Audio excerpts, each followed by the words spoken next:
Our story starts back in 1844 in not-so-merry England, where a group of weavers, fed up with the high price of company store groceries, pooled their money to buy their own food, creating a new form of business, the cooperative. The idea caught on. Here in the U.S., President Roosevelt gave electric cooperatives a jumpstart with the founding of the Rural Electrification Administration, the REA, telling American farmers and ranchers, if you want electricity, you can do it yourselves. And they did. Rural men and women quickly began scraping together the $5 needed for membership and equity in the co-op. Up went the poles and wire and lines to bring rural folks what they so desperately needed: power. Soon, electric cooperatives popped up all across the country, transforming the way of life in rural America. Today, there are more than 900 electric co-ops in the U.S., bringing electricity to some 42 million Americans. So how do cooperatives work? First off, cooperatives are not for profit. Money comes in from members when they pay their electric bills. Money goes out to pay co-op expenses. A little bit is set aside for emergencies and the future. Any leftover is returned to members. Pretty sweet, huh? But it's not just about the money. Co-ops exist only to serve their members. They have a unique set of cooperative principles. All may join, regardless of race or gender or creed. That's the first principle of cooperatives: voluntary and open membership.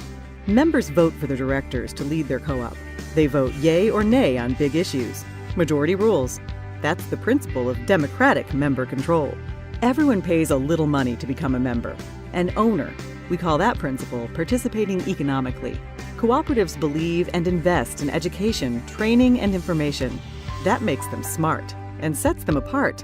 Cooperatives stand on their own two legs. Decisions are made locally for local people. We call that principle autonomy and independence. But cooperatives also work together. They join forces to restore outages after storms, get financing, do research, and speak up in the halls of government. We call this hallowed principle cooperation among cooperatives. It's what makes us strong. And co-ops have a heart, a big heart.